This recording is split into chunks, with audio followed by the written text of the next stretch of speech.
thank you so much. Such a pleasure to join you and to, talk about something that is near and dear to my heart. I've been practicing. Let's see the host. Okay, practicing naturopathic functional medicine for men's health and urology.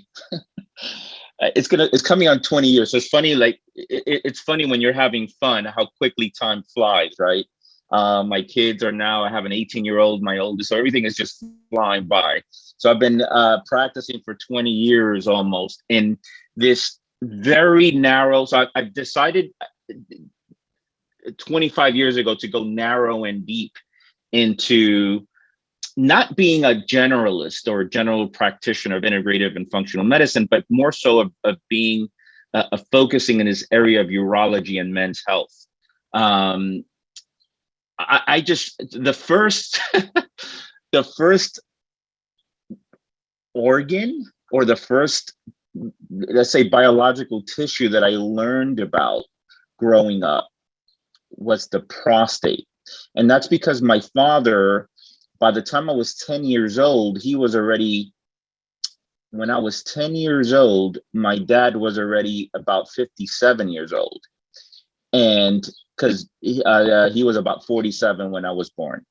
And he already started having prostate issues. And so I remember before hypertension, before heart, before him talking about his prostate, and my prostate is aggravating me. Oh, well, I know at some point I'm going to die from prostate cancer because my father died from prostate. Oh, prostate. It's just every day. And I didn't care about a prostate at the time. Later on and through my training, I just fell back into urology and all the things that I learned in naturopathic medical school to apply for, urological conditions. So but my practice at NYU is it's all related to mostly prostate issues and men's health and low testosterone and things of the sort. And just by nature, constantly seeing the same things, I think that sometimes you get to figure things out and figure out what works for men as they age so that they don't have to urinate 5 times a night anymore, or have these prostate issues, or lower the risk of prostate cancer, which is the goal. So I'm going to present to you all. I'm going to share my screen, and we're going to talk about this pesky prostate. Let's see. And I'm going to share. Bear with me here.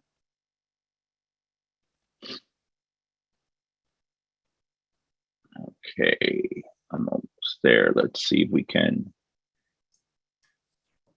Hey, Dr. Espinosa, yeah, go to slideshow. Perfect. Yeah, got it. Great. All right, we're good, right?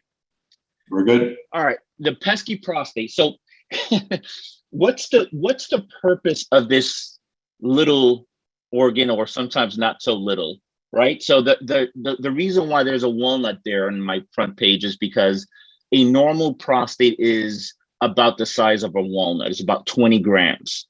As a man ages, it seems to get bigger. Not in all men. I just had in my office a 66-year-old man with a 22-gram prostate.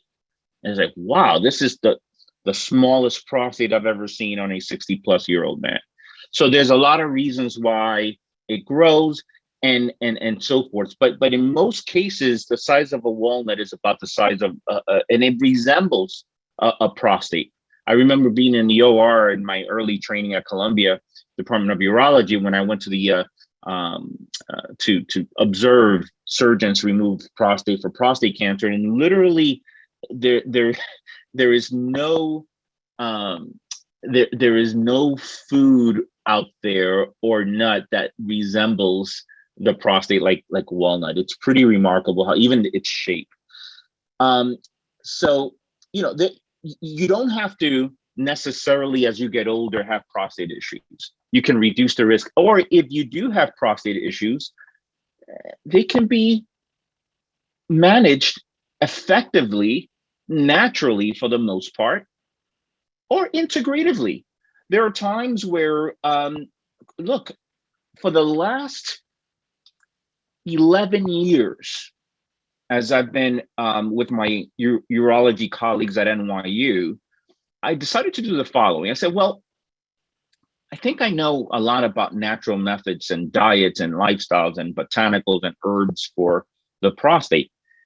I think I want to learn more about the conventional treatments and dive deep into prostatectomy for prostate cancer and radiation. How does it work? And TERP for a big prop for BPH, green light laser for BPH, PD5 inhibitors, Viagra, Cialis for erectile dysfunction. I want to learn at more than anyone on the conventional side to see what actually works.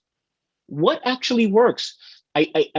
As most natural doctors, I definitely, first of all, I'm super biased towards natural approaches, natural methods to keeping a young prostate and just staying young as a whole. I don't remember the last time I took an antibiotic or a painkiller. So that's my bias. But my patient who's coming into my office doesn't care about my bias. They care about getting better quickly or as soon as possible.